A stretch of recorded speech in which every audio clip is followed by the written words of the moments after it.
بسم اللہ الرحمن الرحیم، السلام علیکم ورحمۃ اللہ وبرکاتہ۔ خواتین حضرات، بریک کے بعد ہمیں جوائن کیا ہے ہمارے بھائی حافظ محمد خالد نقشبندی نے۔ السلام علیکم خالد بھائی، آپ ابھی ہمارے ساتھ تشریف رکھیے یہاں پہ، انشاءاللہ تعالی تھوڑی دیر میں آپ سے درخواست کریں گے کہ آپ بھی ہدیہ پیش کیجیے۔ خواتین حضرات، میں جو آپ سے عرض کر رہا تھا رسول اللہ صلی اللہ علیہ وسلم کی بات، کہ آپ نے کہا اللہ تعالیٰ سے کہ اللہ ان بتوں نے میری امت کو ولگرایا ہے، یہ بت ذمہ دار ہیں میری امت کو ایک طرف اور لے کے جانے کے لیے، تو میری امت کا حساب نہ کرنا، یہ تو ان بتوں کا قصور ہے، اے اللہ تو میری امت کی مغفرت فرما دے، اے اللہ تو میری امت کی مغفرت فرما دے۔ پھر یہ مغفرت میرے رسول صلی اللہ علیہ وسلم نے اس قدر مانگی کہ اللہ تعالیٰ نے جبرائیل علیہ السلام کو بھیجا، اور جبرائیل علیہ السلام میرے رسول کو کہتے ہیں، یا رسول اللہ فرماتے ہیں کہ میں روز قیامت آپ کو مایوس نہیں کروں گا۔ یہ وہ رسول صلی اللہ علیہ وسلم ہیں جن کی دعاؤں کی وجہ سے مایوسی نہ ہونی، اپنے اعمال پہ تو کوئی بھروسہ نہیں ہے۔ مونا کینیڈا سے ہیں۔ مونا السلام علیکم۔ پرابلم کے حوالے سے بات جی مونا کیجئے بات۔ ہیلو، السلام علیکم۔ وعلیکم السلام۔ میں کینیڈا سے بات کر رہی ہوں، مجھے آلموسٹ آپ سمجھے تو مجھے 3 ایئرز ہو گئے ہولڈ پہ آپ سے بات کرنے کے لیے۔ اللہ تعالیٰ نے جو وقت لکھا ہوتا ہے وہی لکھا ہوتا ہے نا مونا۔ آج کل تو میں نے یہی سوچنا شروع کر دی کہ اگر اللہ کو منظور ہے تو میری بات اللہ کو سب منظور ہوتا ہے، ہم انتظار میں بڑی جلدی کرتے ہیں۔ حکم کیجئے، فرمائیے۔ میرے 3-4 مسائل ہیں، اگر آپ کے پاس ٹائم ہو تو۔ جی آپ جلدی سے میرا بیٹا بات کرو گی کیونکہ ہم اس وقت ہاں جی، میری بیٹی ہے، اس کا نام ہے مہر۔ مہر جی MEHER کے ساتھ میں لکھتی ہوں اس کا نام۔ ٹھیک ہے، تو وہ بہت زیادہ تنگ کرتی ہے۔ آگے دوسرا سوال یہ ہے کہ میرے ہسبینڈ کی جاب کا مجھے آپ سے پوچھنا ہے کہ نام ان کا؟ اللہ کا شکر ہے، ضیاء۔ اچھا، اور ضیاء اللہ وڑائس۔ اور تیسرا میرا اپنا ہے کہ میں اب پہلے نماز بڑی وہ جسے کہتے ہیں کہ خشوع اور خضوع کے ساتھ پڑھتی تھی، تو نماز اب بھی اللہ کا شکر ہے پڑھتی ہوں، مگر ایک فرض سمجھ کے پڑھ دیتی ہوں۔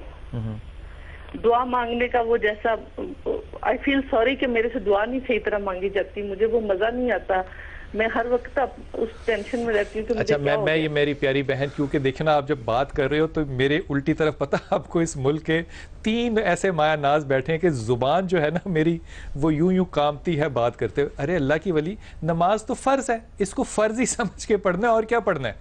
وہ جو مزے والی بات ہے نا، یہ میرے خیال میں تھوڑی سی نا زیادہ ہے، کیونکہ حضرت حنظلہ تھے رضی اللہ تعالیٰ عنہ، وہ رسول اللہ صلی اللہ علیہ وسلم کے پاس گئے اور کہا کہ یا رسول اللہ صلی اللہ علیہ وسلم، اتنے برے خیال آتے ہیں نماز میں کہ جی چاہتا ہے کہ میں سیاہ ہو جاؤں، اور اللہ کے رسول استاد بڑے ہیں، دیکھو بڑے استاد نے کیا جواب دیا، کہا اے نیمان ہے، اگر وہاں سختی کر دی ہوتی تو میرے جیسے لوگ تو مر گئے ہوتے، کہا اے نیمان ہے، اگر تمہیں شیطان وسوسے نہ دے تو تم کیا چاہتے ہو کہ آسمان کی مخلوق زمین پر اتر ہے؟ تم اتنے عقیدت والے بننا چاہتے ہو؟ نماز فرض ہے میرے پتر، فرض سمجھ کے ہی پڑھو، اور اس میں لطف لینے والی بات جو ہے نا اس کو بریکٹ میں ابھی چھوڑ دو، سسپینڈ کر دو، اللہ چاہے گا جب ہوگا تب ہوگا۔ دوسری بات، ضیاء بہت محنت کرنے والا آدمی ہے، آپ اس کے اوپر انگلی اس لیے نہ اٹھانا کہ وہ شریف بھی ہے اور محنتی بھی ہے، لیکن یہ جو زمانہ اور جہاں پہ آپ موجود ہو یہاں پہ ہلکا سا سٹریس آئے گا آپ دونوں پہ، لیکن مونا یہ بھی بات یاد رکھنا کہ آپ کا مزاج بھی بڑا سینسٹیو ہے۔ پھر بیٹی جو ہے آپ کی مہر، یہ بھی انتہائی سینسٹیو اور سخت مزاج ہے آپ کی طرح۔